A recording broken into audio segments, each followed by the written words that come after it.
bem-vindos ao nosso Pode Sim. Eu sou o Carlos Luiz. Olá, pessoal, eu sou o Arthur. Oi, gente, eu sou a Vitória. Vamos acompanhar uma vivência do espírito Agenor Penalva, né? Um obsessor que estava em tratamento no plano espiritual. Agenor expressava seus sentimentos ao bondoso. Não, senhor mestre, não, senhor. As anotações que apresentei ontem são verdadeiras, eu juro. Deve haver algum engano no detalhe que levou a rejeitá-las. Engano e rigor excessivo. Não vejo tanta rigidez como os demais aprendizes.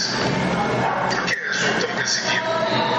Fui obrigado a escrever as normas de meu filho, de acordo com as leis do Senhor Deus Todo-Poderoso, que eu temo e respeito.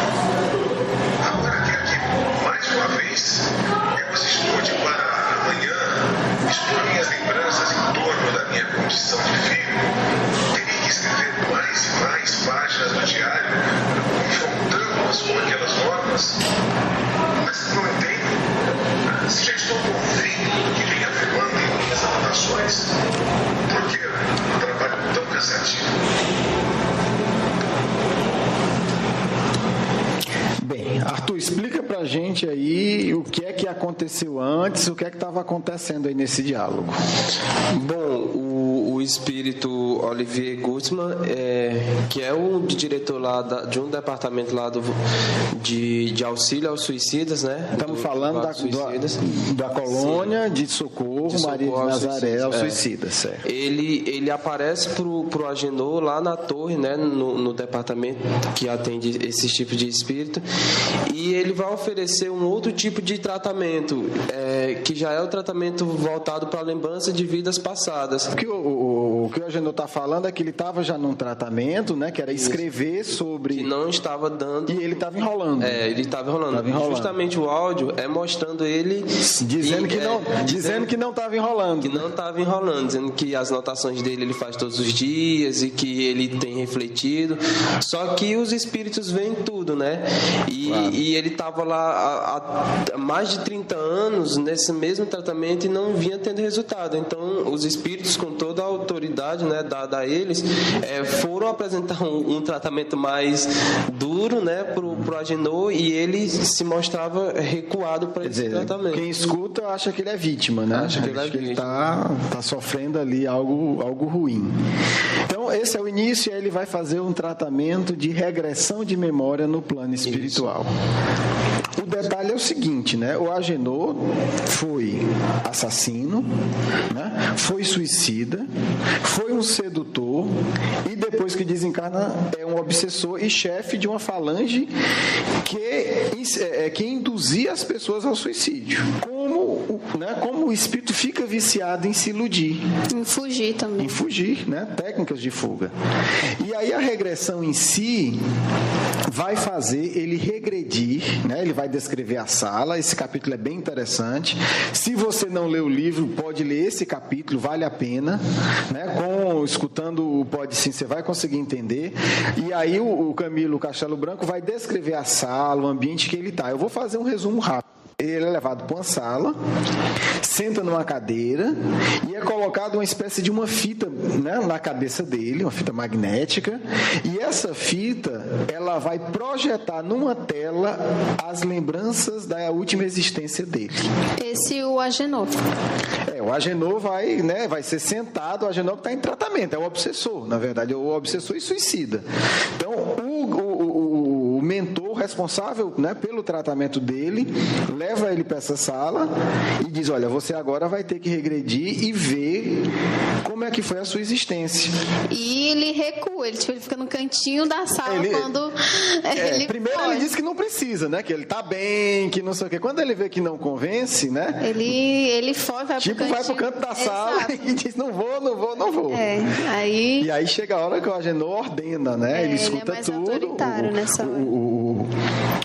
O Olivier de Guzman ordena: agora você senta aqui que vai fazer a regressão sim. E aí é colocada a fita e a vida dele é projetada para que ele veja. Isso é curioso. O espírito desencarna e ele faz uma força para apagar a sua última encarnação. Olha que coisa curiosa, como ele quer fugir dele. Verdade. Não, eu não quero lembrar o que eu fiz na Terra. E nessa vida que ele vê, ele... Peraí, não vamos contar ainda, não vamos contar, Não, daqui a pouco você conta. Então tá, vai. Não fala. conte ainda. Tá Então, bom. ele é preparado e aí ele vai ver a vida dele, mas vai ver uma coisa bem mais específica, né? Que é, porque era um tema que ele estava trabalhando, como foi a relação com os pais. Porque no exercício escrito, ele afirmava que tinha sido Ave Maria, um ótimo filho, que sempre honrou, sempre cuidou dos pais, como se ele fosse enganar os dirigentes espirituais que já conheciam tudo. Né? Porque o exercício aí não é para os bons espíritos descobrirem. Os bons espíritos já sabem. Né? Aliás, o Camilo Castelo Branco, que está lá como suicida, mas ele relata isso. Os bons espíritos não precisam de aparelho, espíritos evoluídos, claro, não precisam de aparelho para ver nossas existências passadas. Basta ele se concentrar e eles veem. Então, é um exercício, não é para descobrir, é para o próprio Agenor ter coragem de ver o que ele fez. Porque ele está mentindo para ele mesmo.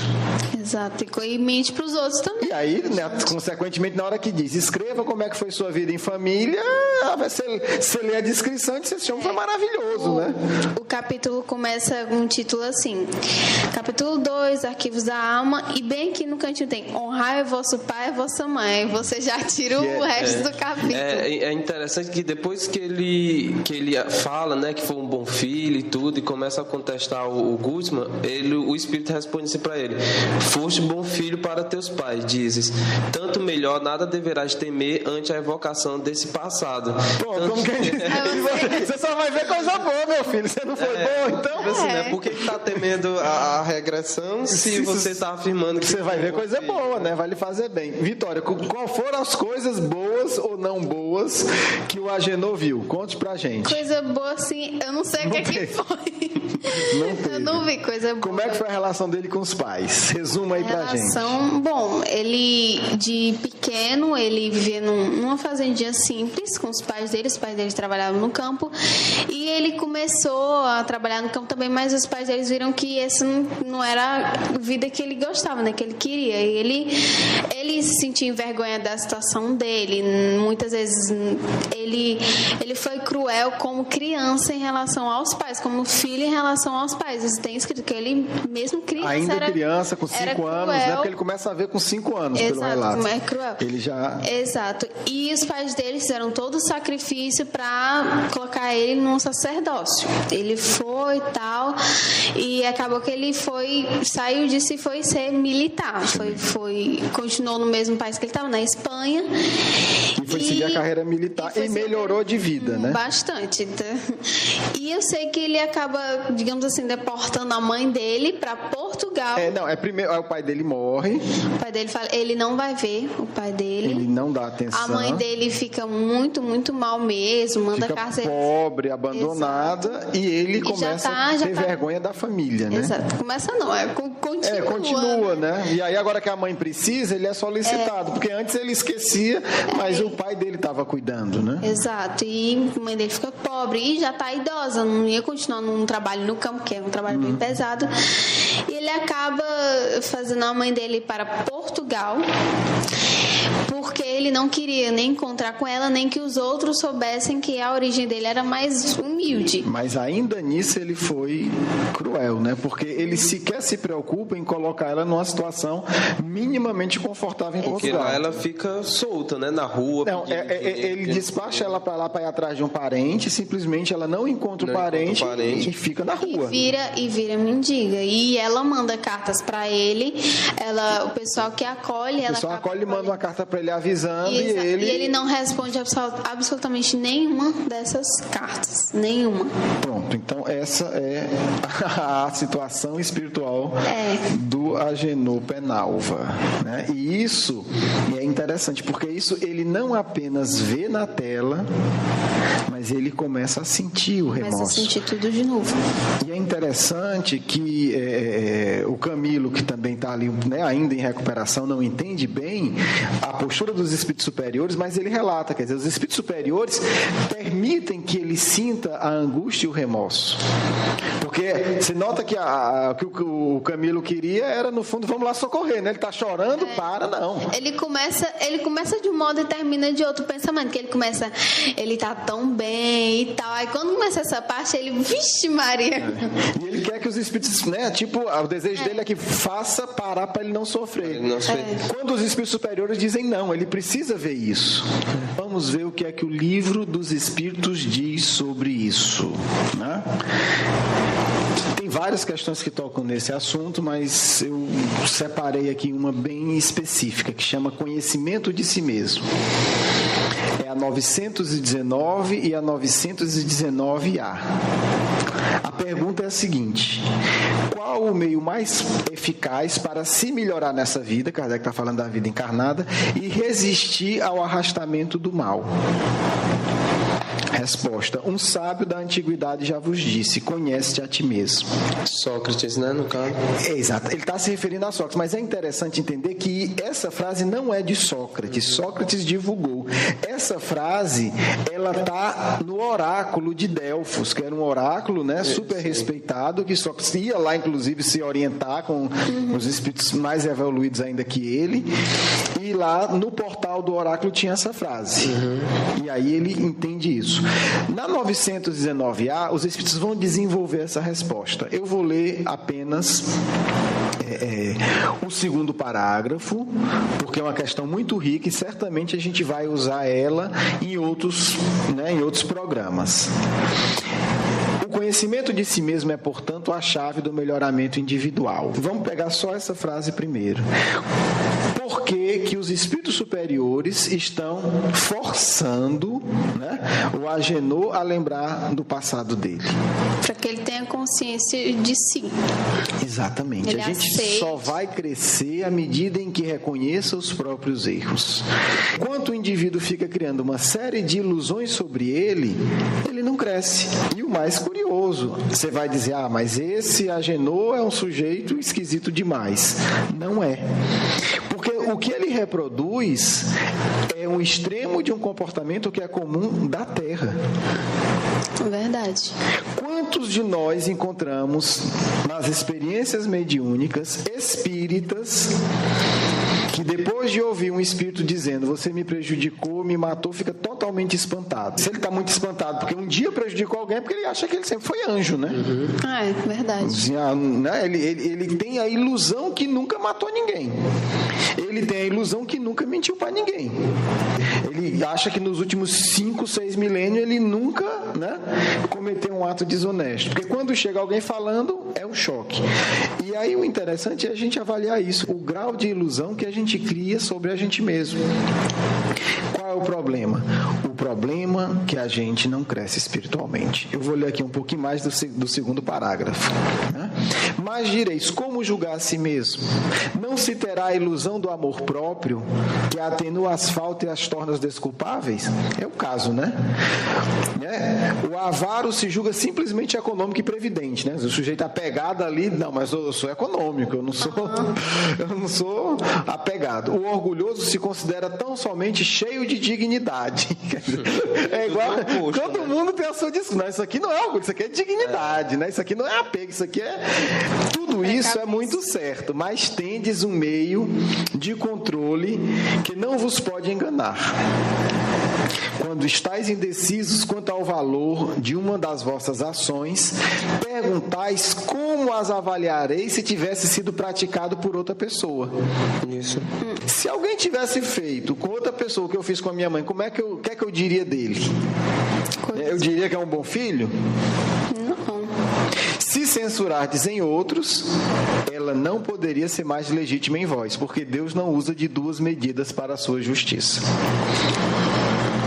Procurai também saber o que pensam os outros, e não negligencieis sequer a opinião de vossos inimigos, porque eles não têm nenhum interesse em disfarçar a verdade. Quer dizer, olha a utilidade aí dos inimigos, né? Amar os inimigos, né? Não, se ele tivesse escutado a opinião ou dos amigos ou dos inimigos, ele teria visto que a conduta dele não foi certa, né? Que aquele que tem a verdadeira vontade de se melhorar explore, portanto, a sua consciência, a fim de arrancar dali as más tendências, como arranca as ervas daninhas do seu jardim. Que faça um balanço de sua jornada moral, como o negociante faz de lucros e perdas. E eu vos asseguro que o primeiro será mais proveitoso que o outro. Se ele puder dizer que a sua jornada foi boa, pode dormir em paz e esperar sem temor despertar na outra vida. Então, a gente vê aí que isso também foi usado com ele. A primeira técnica foi essa, né? Avalie, observe. Só que o indivíduo passou décadas se enganando. E aí chega uma hora que diz, meu amigo, você vai ter que se conhecer de outro jeito. Né? Realmente se conhecer. Você vai conhecer, porque desse jeito você não está crescendo. Quer dizer, você não escuta a opinião de ninguém, nem dos amigos, nem dos inimigos. Você não avalia como se fosse uma outra pessoa. Avalia sinceramente. Né? Sinceramente, então, é sempre desculpas e desculpas. E aí a gente vê como esse ponto do autoconhecimento é indispensável. Mesmo um espírito desencarnado em situação extremamente delicada, os espíritos levam a uma regressão numa tela. Olha que coisa curiosa. O que ele está ali, ele assiste numa tela, como que diz, você não vai ter como negar que é você. Por quê? E aí vamos voltar para a questão do suicídio. O que é o suicídio? É a negação. É a fuga. É a fuga. Então, o que leva ao suicídio é o ato da fuga. Então, o comportamento do Agenor é sempre a fuga. Ele sai prejudicando dezenas e dezenas de pessoas, como o livro vai narrar, sempre com o objetivo da fuga. Ele sempre tem uma desculpa. Quando a mãe dele, quando as pessoas mandam uma carta para ele de Portugal, né, dizendo que a mãe dele está ali, desamparada, sem ninguém, que ela não encontrou o parente que foi procurar, ele recebe a carta, o que é que ele diz? Não, agora eu tenho uma viagem muito importante, não posso resolver. Não posso resolver. É a fuga, sempre dizendo, eu não vou assumir a minha responsabilidade. A fuga, eu acho que a fuga dele foi em questão da avareza, tá? Do orgulho, porque o orgulho, você acha sempre que é perfeito, que faz tudo certo, e mesmo quando você erra, você, não, eu tive meus motivos, isso e aquilo. Eu tenho uma viagem importante, e quando né? a pessoa começa a ver que é imperfeito, não aguenta a carga, porque quer ser tão perfeito e foge de vários modos, seja criou uma ilusão tão grande, né? Sexual, em bebida ou ele também, ele seduz uma jovem e ele vai embora. E ela se suicida. Ele promete tudo para ela.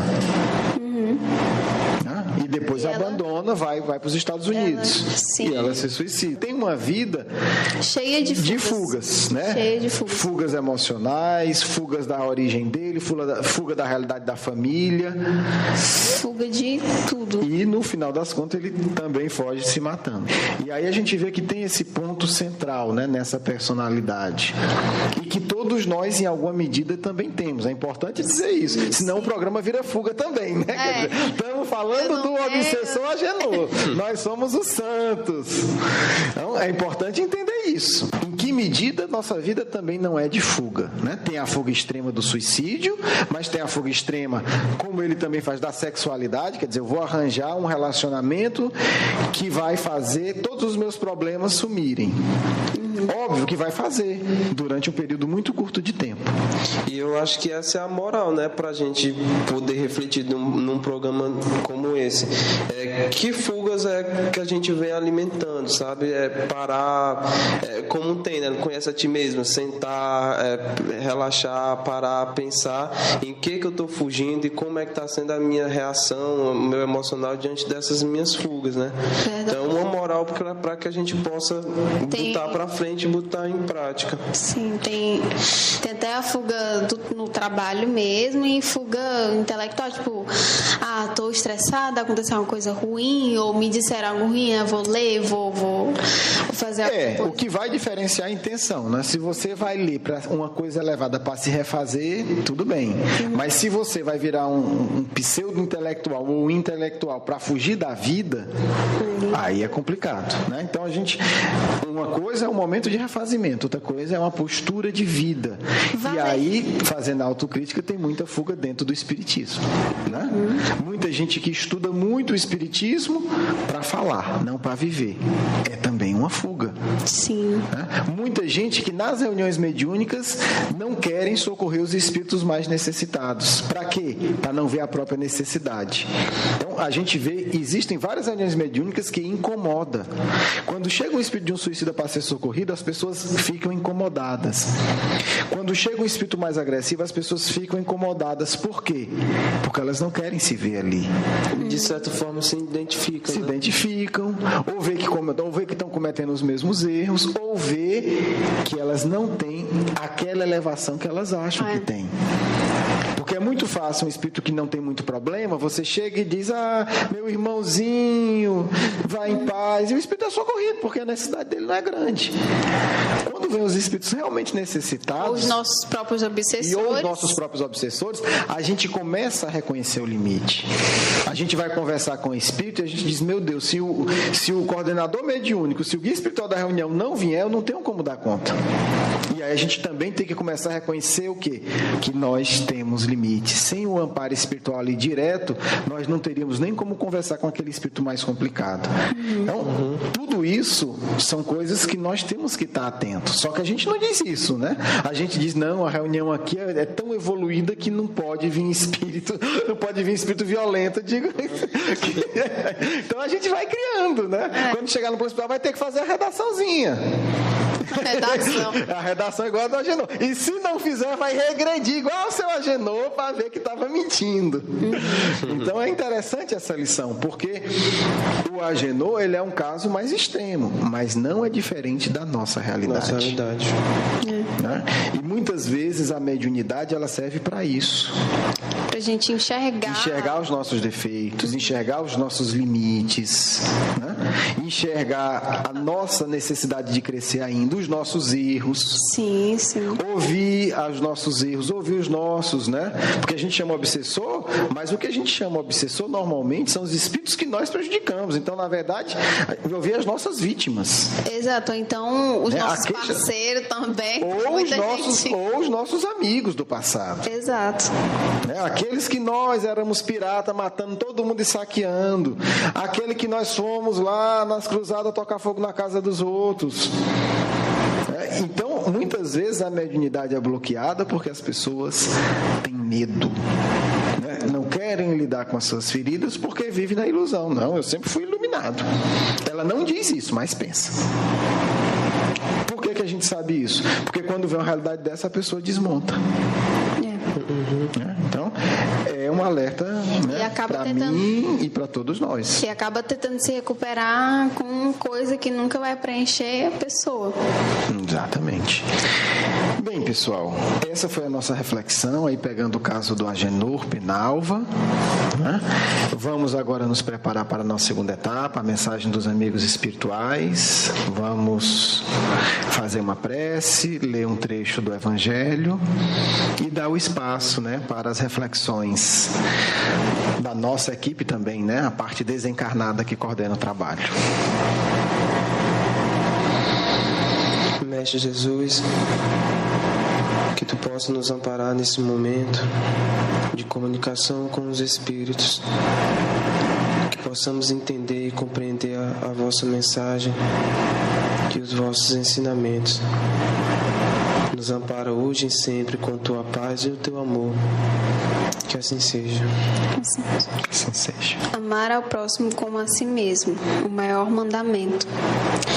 Os fariseus, tendo sabido que ele tinha feito calar a boca aos saduceus, reuniram-se, e um deles, que era doutor da lei, veio lhe fazer esta pergunta para o tentar. Mestre, qual é o maior mandamento da lei?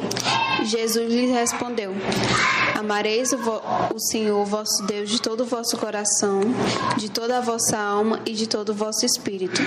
é o maior e o primeiro mandamento. E eis o segundo, que é semelhante àquele: amareis vosso próximo como a vós mesmos. Toda a lei e os profetas estão contidos nestes 2 mandamentos. Caros e queridos amigos e irmãos, que a paz do Cristo possa nos conduzir nesse instante às reflexões elevadas que nos indicam o caminho da verdadeira salvação. A busca da paz necessariamente nos leva ao autoconhecimento, e o autoconhecimento é o desafio indispensável para o crescimento espiritual. Não espereis, meus irmãos, chegar em situações tão extremas como a hoje aqui narrada, para olhar para dentro de si mesmo. Não. Porque aquele que se desconhece constantemente agride a si mesmo, a sociedade em que vive, e maltrata os corações que amam. Aquele que decide, com humildade, reconhecer os próprios defeitos, cresce em direção a Deus. O nosso Mestre, modelo maior de dignidade, nos ensinava sempre: o reino de Deus está dentro de vós. Para alcançar esse reino, irmãos, é preciso primeiro superar as ilusões do ego, do orgulho, do apego e da vaidade. Superareis quando aceitardes os vossos erros do passado e do presente, e vos entregares com o coração pleno à tarefa da autoiluminação por meio da caridade. A caridade é potencializada quando o espírito possui autoconhecimento, porque sabe entender o outro, sabe perdoar o outro, porque já treinou o auto-perdão. A técnica, portanto, de autoconhecimento, através da escrita, através da rememoração do passado, é lícita e é lúcida, do ponto de vista do cristianismo e da codificação espírita. Afirmamos ainda uma vez: é necessário que conheçais todas as coisas para servir ao Mestre com pleno conhecimento dos objetivos mais elevados. Ao espírito que nega a si mesmo, torna-se cego para as coisas espirituais. O espírito que nega os próprios sentimentos torna-se deficiente em relação à sua capacidade de entender ao próximo. Porque o Cristo nos ama profundamente, porque é capaz de amar-se sem limites. Porque o Cristo perdoa a todos, porque perdoou-se no passado muito distante. Porque o Cristo foi capaz de estender a misericórdia sobre os seus mais terríveis algozes. Porque purificou seu coração e sente o amor de Deus a cada instante. O reino está dentro de vós. Não temais.